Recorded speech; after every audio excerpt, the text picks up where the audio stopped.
mundane. You know, we have these coordinates that we kind of place our reality on every day, and it's familiar and it's comfortable.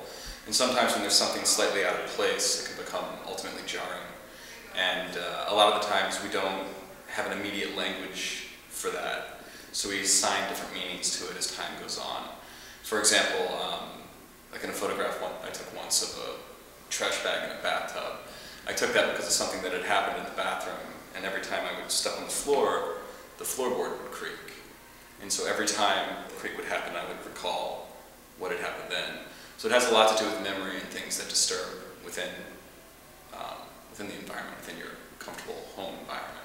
For this project, I've been working on it for about 5 years. I shoot 2¼ Hasselblad, black and white film, and then I contact it and recontact it several times until I basically get a paper negative, run it through sandpaper, make a print in the darkroom, and then I scan the print itself, basically for scale. And I've used these materials for quite a while, things like duct tape, plastic, electrical cords, because they're accessible, they're easy, there's something crude about them. I went into a hardware store like 8 or 9 years ago, and I bought a roll of duct tape, a knife, some rope, and some contractor bags. Poor girl behind the counter, right?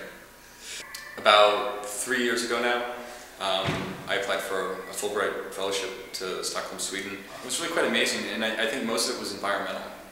And also the spaces themselves are pretty bleak. Interiors are, they're very simple. And all of this work, and there's about 30 of them, 30 of these images, were all done in different sublets with a property that people would leave behind. And so I would mess with their property. Sometimes I would use heat gun, plastic, just simple things that were left around. And I would do things within their spaces. It was all kind of agreed upon that I could go in there and I could mess with the space as long as everything was fine when they got back. There's definitely a sinister edge to it. It's that feeling of coming into something familiar and everything's disrupted. The other huge thing was the light. And I wrote the proposal to go there specifically because of the light. When I arrived, it was December, and it was about 4 hours of sunlight a day. And you could actually see, and the buildings are pretty close, and you could actually see just a sliver of light move across the wall for the half hour that you got it. And that had a pretty profound effect immediately. I think when you do a lot of process-oriented work, you can forget about some of the fundamental basics, like light.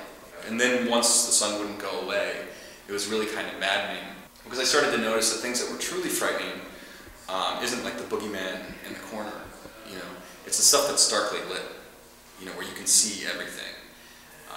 And I noticed that also being over there from watching a lot of Bergman films, and I was working with the Swedish Film Institute, that when those big moments in this film would happen, the psychological break in the character, they would happen in stark light.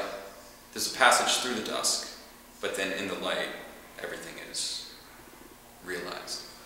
You look at things like 9/11, it's completely lit. Pornography, it's completely lit.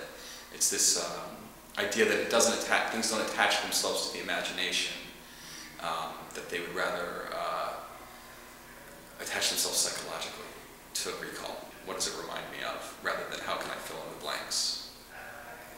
A lot of the work is based on a very specific period of time in my life that I kind of revisit and work from. Morbidity wasn't something that came natural to me. It was more something that I encountered. There were very specific periods of my life over the past 15 years or so where different kind of tragic events occurred. And they were very jarring in certain ways. And they're very powerful moments. So I think that the morbidity of things kind of found me, and it's been a constant process of working out and reconciling what they are, but also wanting so desperately to be able to say it, wanting to be able to express it in a succinct way, so I can kind of put it down. Well, I'm from Philadelphia originally, and I moved around a lot as a kid. Graduated high school and then took off and then came back after about 2 years. And Philadelphia has always been home. And I feel like my work is pretty tied, not only to the city, but to the surrounding areas.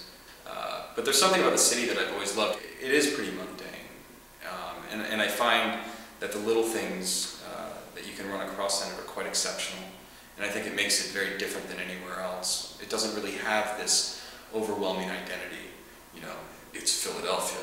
Within that kind of everydayness, there is a real space for something extraordinary or jarring or even surrealist to happen.